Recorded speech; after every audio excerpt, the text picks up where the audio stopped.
Hi అండి. ఈరోజు 'Harihara Veeramallu' movie చూశాను. అది రివ్యూ ఇద్దామని చాలా రోజుల తర్వాత వీడియో రిలీజ్ చేస్తున్నా.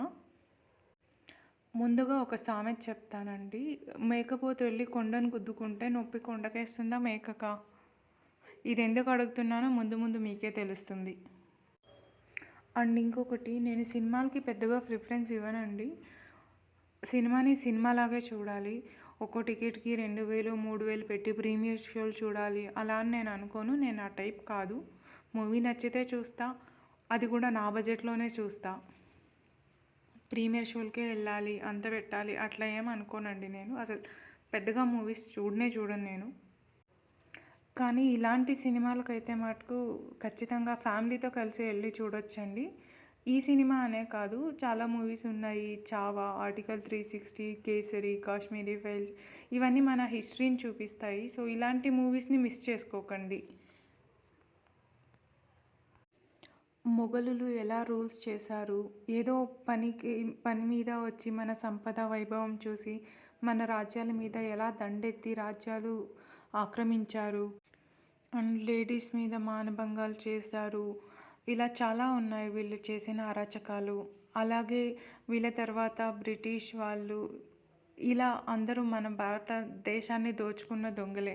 మనలో యూనిటీ లేనందువల్లే ఇలా జరిగాయి. అడ్డమైన చెత్త హిస్టరీ మనకు పోర్ట్రే చేశారు. వాళ్ళు కాశీ టెంపుల్ కూడా కూల్చడానికి వెళ్ళారు. మన చాలా టెంపుల్స్ కూల్చేశారు. అండ్ మన సనాతన ధర్మానికి సంబంధించిన గ్రంథాలు తగలబెట్టేశారు, మత మార్పిడి చేశారు. ఇలా చాలా ఉన్నాయండి. ఇవన్నీ తెలుసుకోవడం ఎంతైనా అవసరం.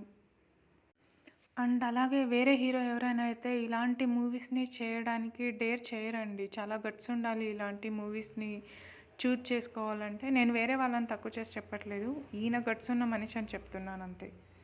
ఈయన బయట కూడా అలానే చెప్తూ ఉంటాడు, నేను సనాతన ధర్మానికి సపోర్ట్ చేస్తూ. అదే ఇక్కడ మూవీలో కూడా చూపించారు. ఒక 3-4 డేస్ నుంచి చూస్తున్నానండి. అసలు మూవీ రిలీజ్ అవ్వడానికి ముందే రివ్యూస్ చెప్పేస్తున్నారు. సినిమా హిట్టా ఫట్టా ఎలా తెలుస్తుంది? అసలు మూవీ చూడకుండా రివ్యూస్ ఇవ్వడం ఏంటి? ఒక విషయం చెప్తానండి. ఒక్క 5 మినిట్స్ వీడియో రిలీజ్ చేయాలంటే దాని మీద ఎంత రీసెర్చ్ చేయాలి, దాని ఎడిటింగ్, వాయిస్ ఓవరు ఎంత కష్టం ఉంటుందో తెలుసా? అలాంటిది ఒక 3 అవర్స్ మూవీ బయటికి రావాలంటే దాని వెనకాల ఎంతమంది శ్రమ ఉంటుంది. డైరెక్టర్, కెమెరామ్యాన్, హీరో, హీరోయిన్, ఆర్టిస్టులు ఎంతమంది శ్రమ ఉంటుంది దాని మీద. సరే, మీకు సినిమా చూడడం ఇష్టం లేకపోతే వదిలేసేయండి. అంతేకాని కావాలని నెగిటివ్ రివ్యూస్ ఇవ్వడం కరెక్ట్ కాదండి. ప్రతి సినిమాకి ప్రతివారు యూట్యూబ్ ఉంది కదా అని వెళ్ళి యూట్యూబ్ ఛానల్లో కూర్చునేసి రివ్యూస్ ఇచ్చేసేయడం. నేను సినిమా చూశానండి. రివ్యూస్ మాట పక్కన పెట్టేసి. సినిమా అయితే నిజంగా చాలా చాలా బాగుందండి. మనం ఏదేదో ఎక్స్పెక్ట్ చేసుకుని సినిమా ఆ రేంజ్లో ఉండాలి, ఈ రేంజ్లో ఉండాలని కరెక్ట్ కాదండి. వాళ్ళ ఏ సినిమాకు ఉన్న పరిమితిలో తగ్గట్టుగానే ఆ సినిమాలు వాళ్ళు తీస్తారు.